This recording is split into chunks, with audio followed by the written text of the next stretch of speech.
Hello అన్న. Hello. Hello అన్న. ఆ! ఆ! మేము ఇక్కడ కస్తూర్పల్లికి వెళ్ళి మాట్లాడుతున్నాం అన్న, కొడంగల్ మండలం. చెప్పండి బ్రదర్.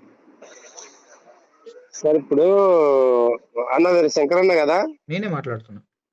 అన్న? కొడంగల్ మండలం అన్న, మాది కస్తూర్పల్లి గ్రామము. ఓకే.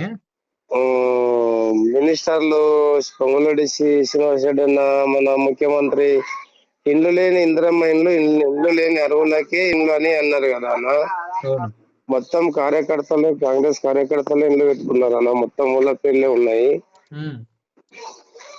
ఇప్పుడు ఒక సీఎం కాన్షియన్స్ లోనే ఆ, ఇండ్లు లేని అరువులకి న్యాయం జరిగినప్పుడు రాష్ట్రం అంతా అరువులకైనా అటువంటి వాళ్ళకి ఇండ్లు ఇందిరమ్మ ఇండ్లు అన్నారు. ఏడున్నాయి ఇండ్లు? ఇప్పుడు ఏ జిల్లా, ఏ మండలము మీది? ఏ ఊరు కరెక్ట్ చెప్పు నాకు. మాది కరెక్ట్ కస్తూర్పల్లి, రేవంత్ రెడ్డి నియోజకవర్గము, కొడంగల్ మండలం. కస్తూర్పల్లి గ్రామం, కొడంగల్ మండలం, ఆహా. వికారాబాద్ కొత్త జిల్లా. మీకు రాలేదా ఇందిరమ్మ ఇల్లు? ఎవ్వరికి లేని వాళ్ళకి ఒక్కరికి లేవు సార్, కార్యకర్తలకే పెట్టుకున్నారు. మొత్తం 15 ఏళ్ళు వస్తే 15 ఏళ్ళు కార్యకర్తలే పెట్టుకున్నారు. కాంగ్రెస్ పార్టీ కార్యకర్తలే పెట్టుకున్నారు. ఇండ్లు లేని అరువులకు, నిరుపేదలకు ఈ న్యాయం ఏడ జరుగుతుంది సార్? వీళ్ళు న్యాయం ఏడ చేస్తారు? మరి మీరు అడగలేదా స్థానికంగా వాళ్ళని, లీడర్లని, కాంగ్రెస్ వాళ్ళని, అధికారులను కూడా? మొన్న ఇట్లా రాగానే మళ్ళీ వాళ్ళు లీడర్లు, కాంగ్రెస్ లీడర్లు వాళ్ళని బండ్ల మీద వేసుకుంటూ తోలిచ్చింది ఊళ్ళకి రాగానే.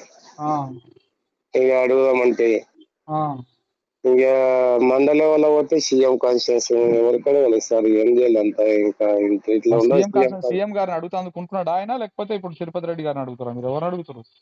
తిరుపతి రెడ్డిని అడగనికి ఆయన కలవాడు, సీఎం కడగనికే సీఎం ఏడ. ఇప్పుడు సీఎం కాన్స్టిట్యూన్స్ లేని వాళ్ళకు ఇప్పుడు వాళ్ళు కూడా లేని వాళ్ళకైతే ఇయ్యలే కదా సార్. ఇల్లు లేని అరువులకైతే ఇయ్యలే కదా, ఇల్లు లేని నిరుపేదలకు. నువ్వు మాట్లాడింది పెట్టనా నేను? మరి నువ్వు ఓకే అంటే నువ్వు మాట్లాడింది పెడితే అందరు వింటారు, ఆయనకు కొంత అర్థమవుతుంది. పెట్టండి సార్, పెట్టడానికైనా నీకు అప్పుడు లైవ్ లో తీసుకుంటే నువ్వు లైవ్ చూడలేదు. లో ఉన్నా, చూసుకోలేదు. పెట్టండి సార్, నువ్వు మాట్లాడింది పెడతా, ఇట్లా అన్యాయం అవుతుందంట అని చెప్పేసి. పెట్టండి సార్, పెట్టండి. సీఎం కాన్స్టిట్యూన్స్ లోనే పలానా ఊళ్ళో పలానా మండలము కాంగ్రెస్ కార్యకర్తలకు వచ్చినాయి. ఆల్రెడీ ఇంకా కాంగ్రెస్ కార్యకర్తలు వాళ్ళలో మాట్లాడుతుంది. ఇంకా ఓకే. సరే సరే, పెట్టండి థ్యాంక్ సార్. యూ. సరే.